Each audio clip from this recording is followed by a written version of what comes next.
Selamat siang, selamat bertemu kembali dengan saya, Ulfa Alifa Rahma, salah satu dosen pengampu mata kuliah PL 3131 Perencanaan Infrastruktur Wilayah dan Kota. Masih membahas materi yang sama, yaitu mengenai pemodelan dalam perencanaan infrastruktur wilayah dan kota, khususnya untuk fasilitas umum dan sosial. Pada segmen kedua, kita akan membahas konsep terkait fasilitas umum dan fasilitas sosial. Pembahasan akan dibagi menjadi 4 pembahasan, yaitu pertama konsep, kemudian ada demand, supply, dan juga yang terakhir membahas mengenai jangkauan pelayanan, strategi, dan biaya. Berikut ini adalah konsep terkait fasilitas umum dan sosial. Jadi ada tiga konsep yang akan kita pelajari. Pertama, settlement hierarchy, yang kedua, central place theory, dan yang ketiga merupakan neighborhood unit. Settlement hierarchy, di sini biasanya perencanaan fasilitas umum dan sosial akan diletakkan berdasarkan hierarki. Umumnya mengikuti hierarki permukiman. Sebenarnya ada 3 hierarki.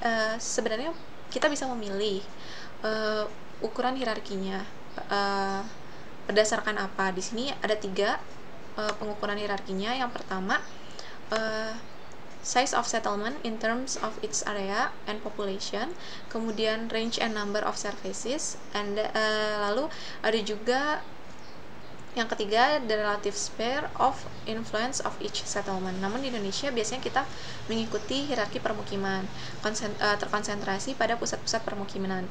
Jadi biasanya kita membaginya itu berdasarkan hierarki dari wilayah permukiman kita. Ada RW, kemudian ada kelurahan, kecamatan, dan juga ada kota. Di bawah RW di sini ada RT. Nah, semakin tinggi hierarki, maka jumlah fasilitas akan semakin sedikit.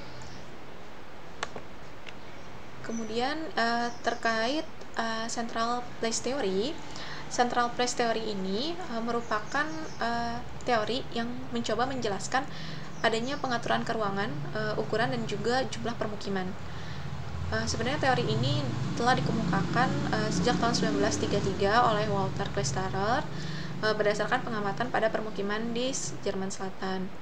Jadi dia mengamati kota-kota yang datar dan juga dia melihat bahwa kota-kota itu memiliki jarak yang sama.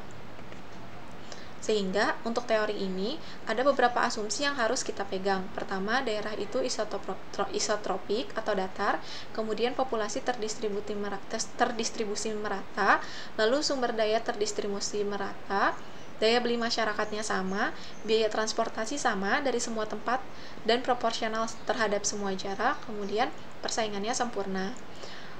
CPT atau Central Place Theory juga terdiri dari 2 konsep dasar, yaitu threshold dan rentang barang dan jasa. Threshold itu merupakan populasi minimal yang diperlukan untuk mendukung penyediaan suatu barang dan jasa, atau dapat dikatakan sebagai penduduk pendukung, sedangkan untuk rentang barang jasa ini rata-rata jarak minimum yang akan ditempuh untuk mendapatkan barang dan jasa. Di sini adalah ilustrasi yang menunjukkan pengaturan lokasi pada Central Place Theory. Karena transportasi didapatkan dengan mudah dari segala arah, sehingga masing-masing Central Place memiliki lingkaran pasar yang berbentuk sirkular.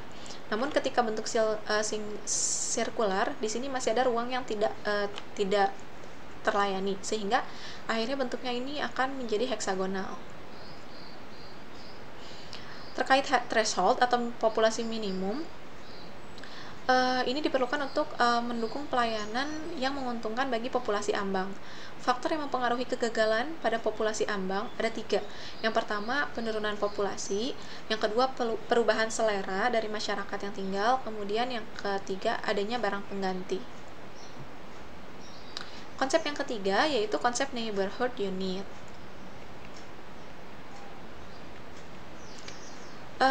Konsep neighborhood unit ini kita bisa melihat bahwa kita akan melihat suatu lingkungan itu memiliki suatu ukuran.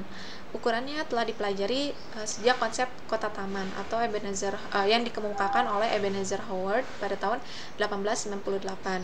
Satu neighborhood itu dianggap memiliki ukuran atau luasan yang diperlukan untuk menunjang suatu SD atau berkisar 1.200 sampai 1.500 keluarga. Disebut juga 1N, sedangkan untuk 2N itu diperlukan untuk mendukung 1 SMP dan 4N diperlukan untuk mendukung 1 SMA. Sebagai contoh, di Columbia, Maryland, terdapat 8N pembentuk satu kelurahan. Terdapat 8N membentuk satu kelurahan, sehingga terdiri dari 3.000 atau sampai 5.000 keluarga, yaitu berkisar 12.000 sampai 20.000 penduduk. Ini contoh beberapa desain lingkungan yang dikembangkan dengan konsep neighborhood unit. Lalu ini juga masih beberapa contoh gambar konsep. Nah, ada 6 prinsip yang dipegang pada konsep neighborhood unit. Ini yang pertama adalah mere arterials and through traffic roads should not pass through residential neighborhoods.